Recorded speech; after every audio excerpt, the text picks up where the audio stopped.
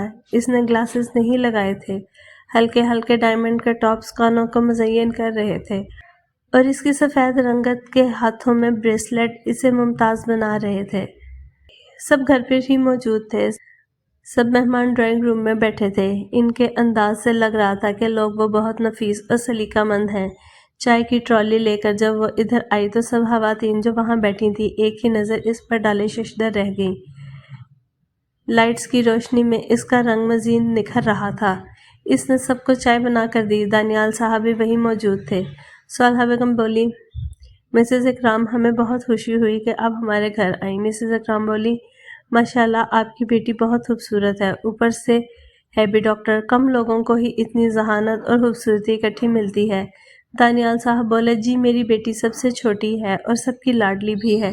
Mrs اکرام نے عائشہ کو اپنے ساتھ بٹھا لیا۔ وہ بولی جی ہمیں تو یہ رشتہ قبول ہے، مگر ہم بچوں کے ساتھ زبردستی نہیں کریں گے۔ عائشہ چاہے تو احمد سے جب مرضی مل لے۔ انہوں نے عائشہ کا ہاتھ پکڑا اور بولی بیٹا آپ مجھے بہت اچھی لگی ہو، یہ انگوٹھی پہن لو۔ اگر آپ دونوں نے ایک دوسرے کو پسند کر لیا تو یہ آپ کے لیے ہی رہے گی، لیکن اگر آپ راضی نہ ہو تو بے شک ریجیکٹ کر دیجیے گا۔ انہوں نے ایک ڈائمنڈ رنگ عائشہ کو پہنا دی۔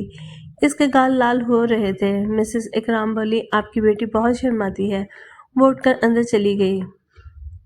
پیچھے کیا بات ہوئی وہ نہیں جانتی تھی، وہ تو بس اپنے کمرے میں آ کر بے تحاشا خوش ہوئی تو ان کا نام احمد ہے۔ وہ خوشی سے مسکرائی۔ اس نے فوراً سارا کو کال کی اور بولی سارا یار تمہیں کیا بتاؤں ابھی کیا ہوا؟ سارا حیرت سے چور لہجے میں بولی اس نے کون سا نیا چاند چڑھا دیا ہے؟ عائشہ بولی میری انگیجمنٹ ہو گئی ہے، کین یو بلیو اٹ؟ سارا بولی کیا تم نے منگنی بھی کر لی اور مجھے بلانا بھی گوارا نہیں کیا؟ عائشہ بولی او مس ڈرامہ کوئین، ابھی ابھی ہوئی ہے اور وہ لوگ رشتہ دیکھنے آئے تھے اور انہوں نے مجھے رنگ پہنا دی، میں تمہیں پک سینڈ کرتی ہوں۔ سارا بولی او کنگریچولیشنز، نام کیا ہے جیجو کا؟ عائشہ بولی کیپٹن احمد اکرام۔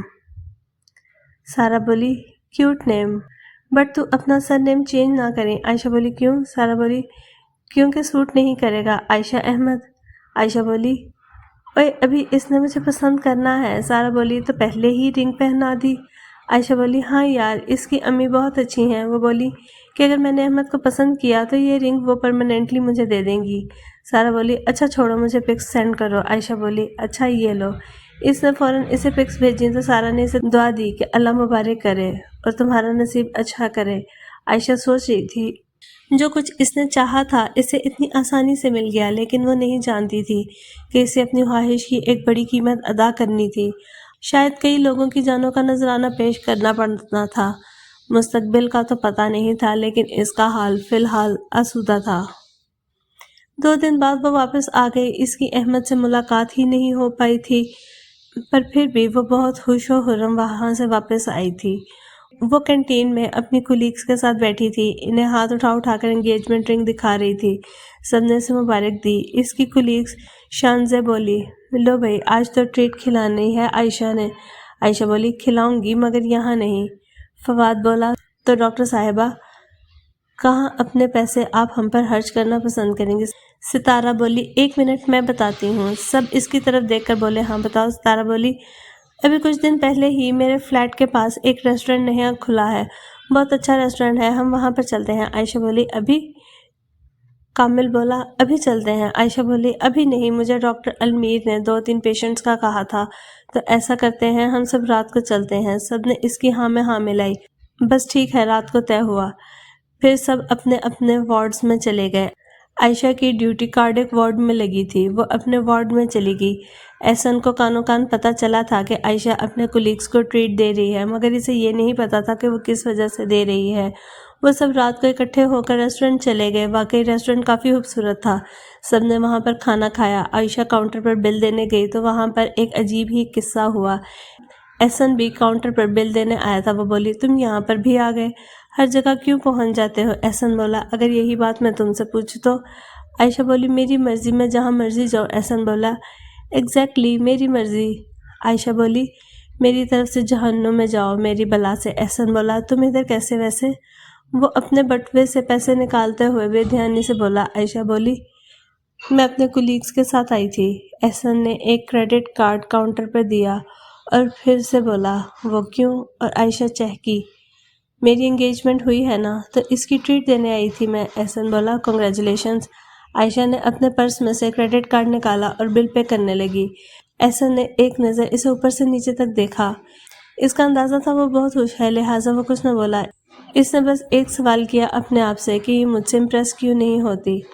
میں تو وہی ہوں جو میٹرک سے ہر لڑکی کے دل پر راج کر رہا ہوں، پھر میں اس کی طرف کیوں مائل ہو رہا ہوں جو مجھے دیکھنا تو دور سیدھے منہ بات بھی کرنا پسند نہیں کرتی؟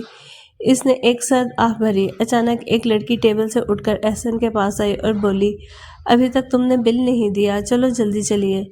وہ لڑکی احسن کی ایج فیلو ہی لگ رہی تھی۔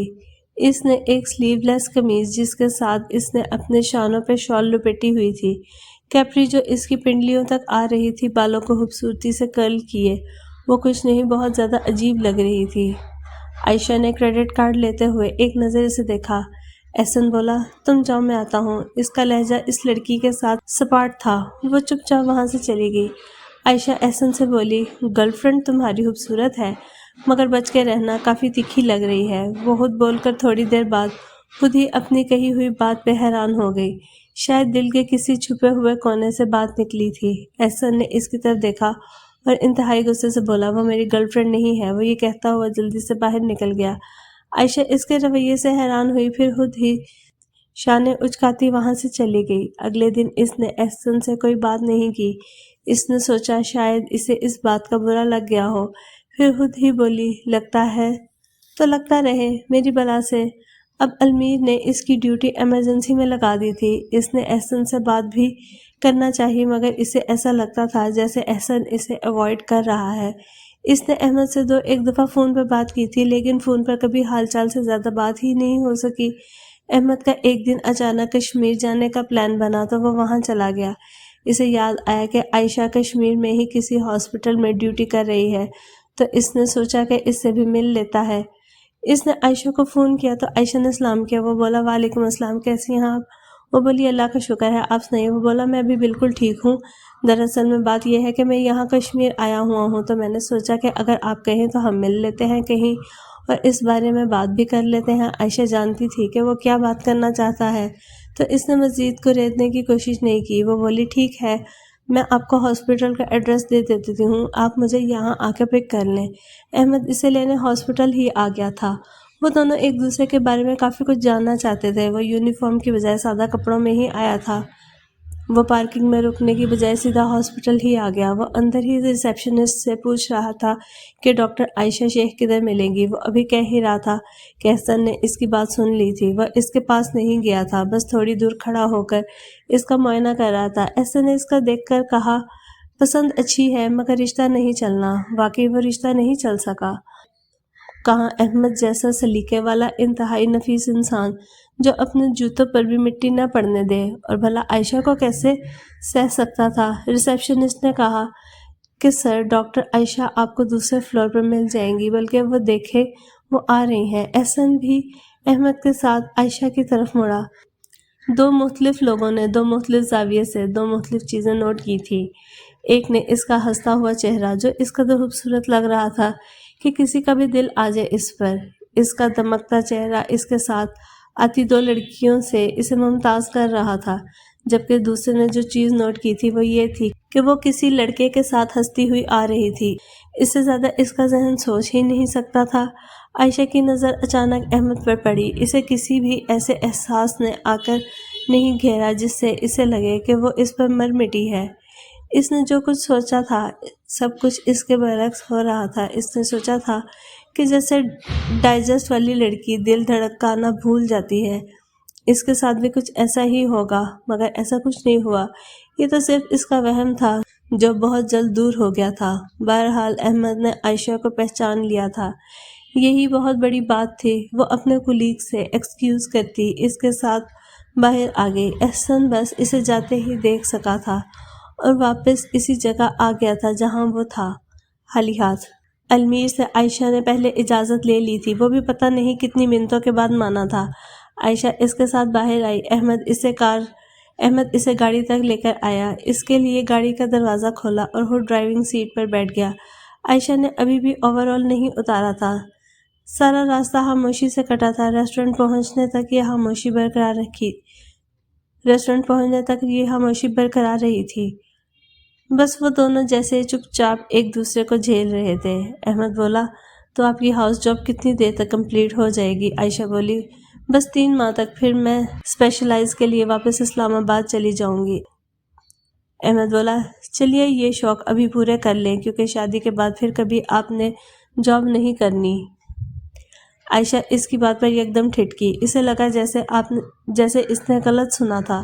وہ بولی جی؟ وہ بولا، جی ہاں، شادی کے بعد بتانے سے بہتر ہے کہ میں ابھی آپ کو بتا دوں کہ آپ جاب نہیں کر سکتی۔ وہ بولی، بٹ میں یہ 5 سال جاب کے لیے ہی تو پڑھی ہوں تاکہ میں کسی کی مدد کر سکوں۔ وہ بولا، دیکھیے جی، مدد تو آپ ویسے بھی کر سکتی ہیں لیکن جاب کی اجازت میں آپ کو نہیں دے سکتا۔ اگر آپ راضی ہیں تو ٹھیک ہے، نہیں تو کھانے کے بعد آپ رنگ ٹیبل پر واپس رکھ سکتی ہیں۔ وہ اس کے بعد کچھ نہیں بولی۔ وہ تو ابھی شادی تک نہیں پہنچی تھی، وہ تو صرف منگنی پہ ہی بہت خوش تھی۔ کھانے کے دوران وہ اچانک بولی، آپ کی کوئی اور بھی کنڈیشنز ہیں؟ وہ بولا، فرسٹ آف آل کھانے کے دوران میں بات کرنا پسند نہیں کرتا، اور دوسری بات، نہیں میری کوئی اور کنڈیشن نہیں ہے۔ وہ بولی، اس کے دل کے کسی کونے سے آواز آئی، کھڑوس۔ کھانے کے بعد ڈیزرٹ لایا گیا۔ ڈیزرٹ بھی خاموشی سے ہی دونوں نے کھایا۔ وہ بولی، احمد آپ کے ساتھ میری کافی امیدیں وابستہ تھیں۔ میں جانتی ہوں کہ آپ صرف میری پروٹیکشن کے لیے یہ بات کر رہے ہیں، بٹ جس طرح آپ لوگ صرف پاس آؤٹ ہونے کے لیے 2 سال اس قید نما پی ایم اے میں رہتے ہیں، اسی طرح ایک جیل ہم 5 سال تک اپنے دماغ میں بناتے ہیں، پھر ہم 1 سال کی ہاؤس جاب کرتے ہیں فار آور کنٹری۔ ہم یہ سب ان لوگوں کے لیے کرتے ہیں جو ایک آس کے ساتھ ہاسپٹلز میں آتے ہیں۔ ہم یہ سب آپ جیسے لوگوں کے لیے نہیں کرتے جو ایک دن سے شادی کے لیے، جو ان کے مطابق ایک لائف ایگریمنٹ ہوتا ہے جس میں ایک لڑکی اپنا سب کچھ چھوڑ کر اپنے لڑکے کے گھر آتی ہے اور اپنی چند شرائط بتا کر کہتے ہیں، ماننی ہے تو مانو، نہیں تو رستہ ادھر سے۔ میں نے MBBS آپ کی اس شرط کے لیے نہیں کیا۔ وہ کچھ دیر کے لیے رکی کہ شاید احمد اپنی کہی ہوئی بات واپس لے لے، مگر نہیں، وہ ابھی بھی مطمئن اور چپ چاپ بیٹھا تھا۔ وہ بولی، مجھے میرا جواب مل چکا ہے، اور آپ کے سوال کا جواب یہ ہے۔ اس نے رنگ اتاری اور ٹیبل پر رکھ دی اور خود انتہا کی عجلت میں اٹھی اور باہر نکل گئی۔ شاید آنسوں کو چھپا رہی تھی۔ اس نے کتنی ہی امیدیں جوڑ رکھی تھیں اس شخص سے، وہ سب کچھ ملیا میٹ کر گیا۔